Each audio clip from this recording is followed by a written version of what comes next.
Yellow guys, how are you doing? Welcome back to Rule of Two Review. So I do have to say, it is a super exciting day because I just got home from work on a Friday night, and sure enough, waiting for me, as I expected, was my lovely, beautiful copy of Xenoblade Chronicles 2. Oh my freaking gosh, so excited. It's very similar to what happened with Mario Odyssey, where I got to come home for that weekend. I actually took an extra day of PTO to be able to play it. Super exciting.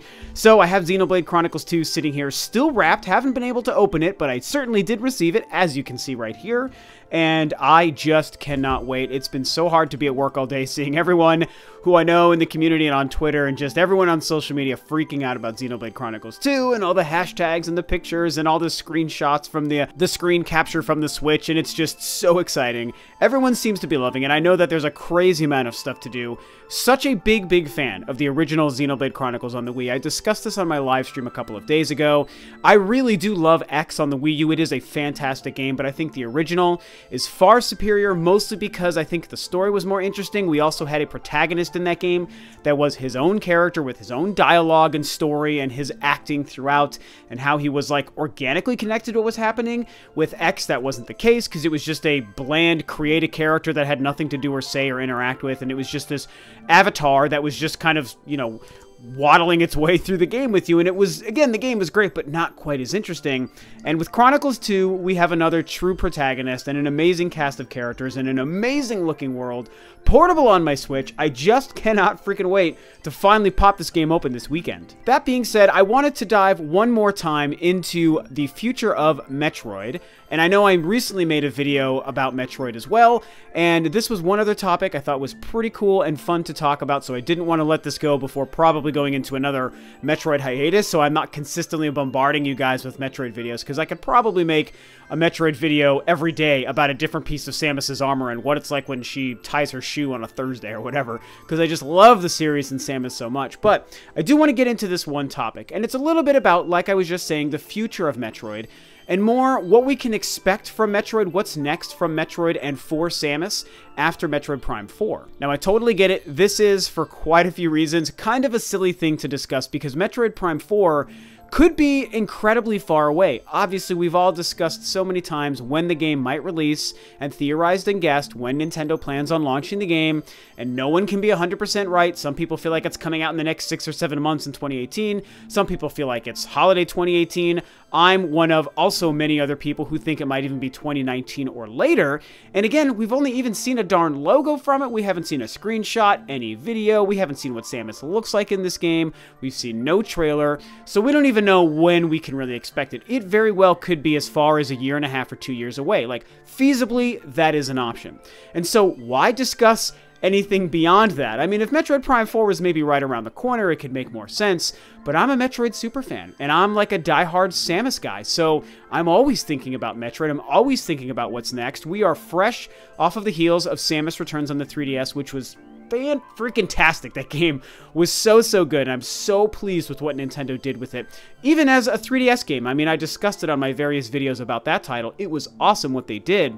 But we know now that Nintendo seems to be acknowledging and respecting properly the Metroid franchise and the name and Samus the character, because, you know, there was the Federation Force thing, which again, not a terrible game, but not a Samus Metroid adventure. And so now Nintendo seems to be like, oh, okay, you guys like Metroid and Samus. Well, here are some games. So now we sit here waiting for Metroid Prime 4. It's either coming out in 2018 or probably 2019 or who knows. After that, I think that Nintendo might still have some pretty big plans for Samus. Now, of course, we can probably safely assume that the 3DS will officially have been put to bed at that point. I can't imagine that by maybe the end of 2018 or even sometime in 2019 that the 3DS will still be going. I do believe, Nintendo's basically even said this, that we'll get a couple of last scant games releasing for the 3DS in 2018. They have said, yes, we are supporting the 3DS in 2018. But by the end of the year and going into next year, when, you know, especially if we haven't seen Metroid Prime 4 at that time, I feel like that's not something that we can expect Nintendo to release any future Metroid games on. So we're obviously talking about more than likely the Switch, new future Metroid titles releasing on the Switch after 2019 and Metroid Prime 4 and beyond. And you know, one of the things that I think a lot of us think about, I've thought about, a lot of you guys, a lot of people out there have asked me on my own videos and tweeted to me on Twitter about this, whether or not I think a Metroid 5 makes sense. Now, keep in mind, guys, Metroid 5 is not the same as a sequel to Metroid Prime 4. Obviously, a lot of you guys, Metroid fans, you all know this, so forgive me, I don't want to make it sound like I'm talking down to you guys, of course, as fellow Metroid fans, but just the quick rehash of what I'm getting at here. The Prime series is its own series, using its own unique perspective and gameplay and engine and tone and visual style and story, and that is the Prime game. So you've got Primes 1, 2, 3, and 4, some spin-off stuff, but it's mostly the 1, 2, 3, and now 4, and that's that. When I say Metroid 5, we're going back to the original 2D roots of Metroid. Some people, probably too young to really remember how Metroid really kind of got its start. But it started with Metroid on the NES and then Metroid 2 on the Game Boy, not including the 2 remakes of each of those games. Super Metroid, probably the most famous Metroid of all, and to many people, the greatest game ever made, even. Some people, it's their favorite Metroid. For some people, it's the greatest game even ever made. For me, it's like my second favorite Metroid, probably, and it's like a top 10 all-time for me. And so that game, a lot of people might not remember, is actually Metroid 3. It states it right in the beginning of the game. It is Metroid 3.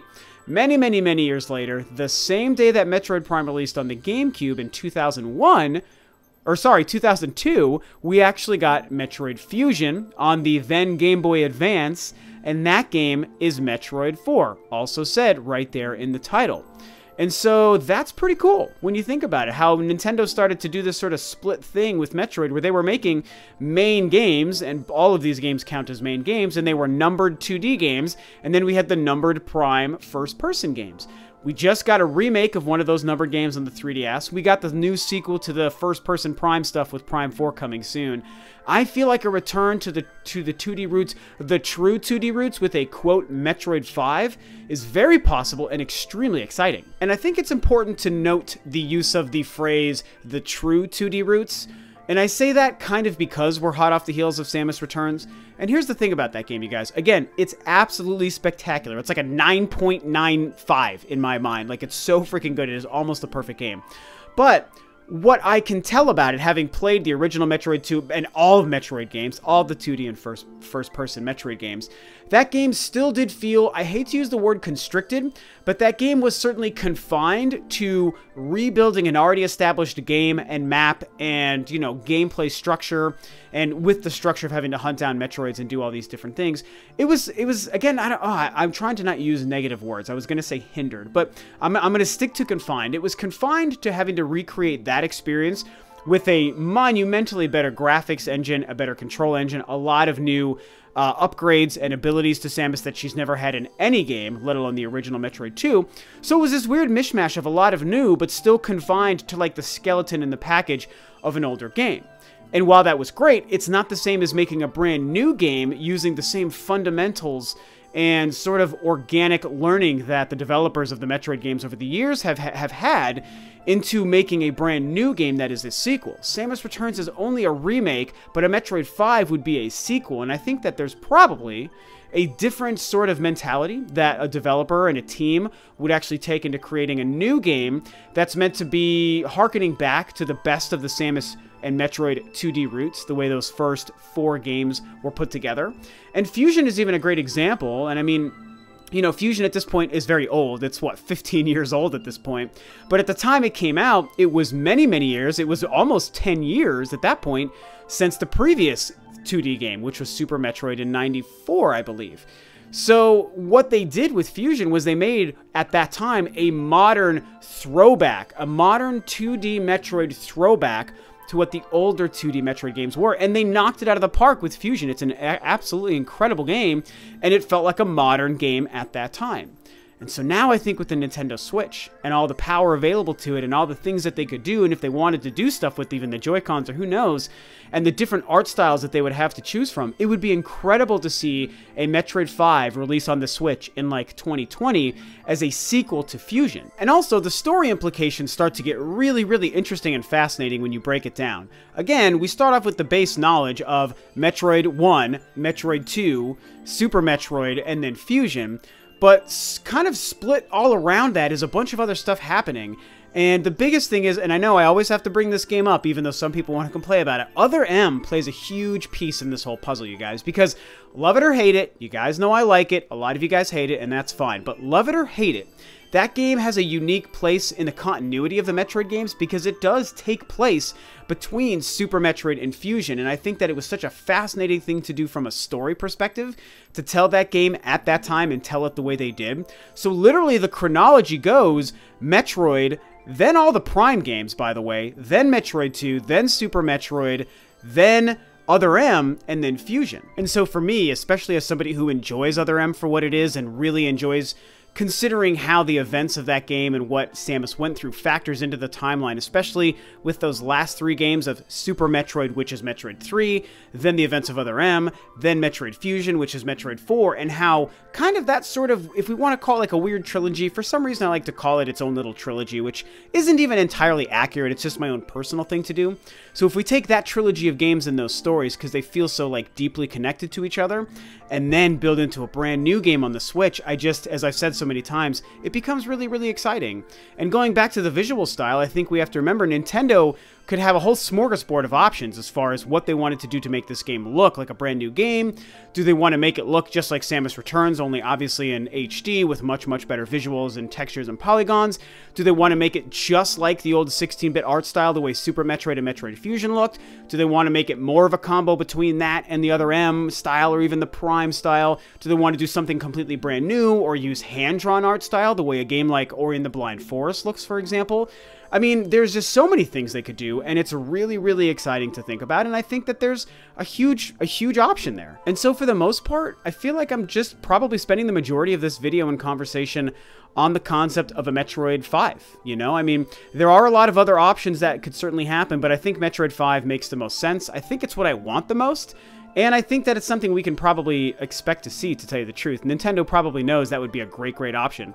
And, you know, some of the other things that could happen, even if they made Metroid 5, they might even make a Metroid 5 that somehow ends up not even being 2D. So we have to kind of, you know, keep ourselves open to that option. Maybe Nintendo makes a game called Metroid number 5, but it's third person, or it's 3D action, or it's even yet somehow another first-person game that isn't a Prime, or who even knows what they would decide to do. Or they might do just a different first-person game, not call it Metroid 5, not call it Prime, make it its own thing.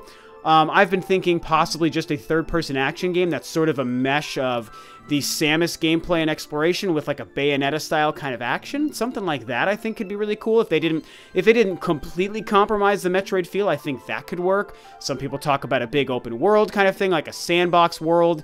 I think that could be really neat. So those are options we certainly might see beyond Metroid Prime 4. But as you can tell by this video, I'm going to pretty much stick to the idea of a Metroid 5. I think that's most exciting, I think it's very likely, and it's definitely, for me, what I want. And now, I want to hear what you guys want. What do you guys think? I've had so many people ask me about Metroid 5 over the years. I feel like a lot of you are probably going to jump on that and be really excited about it. But either way, talk about your ideas and your theories. Do you think Metroid 5 makes sense? Does it make you excited? Do you not like the idea? Do you agree with my theories? Talk about all that below. That is it for today, guys. Thanks, of course, as always, for tuning in. This is Rob of Rule of 2 Review, and I'll catch you next time on another video.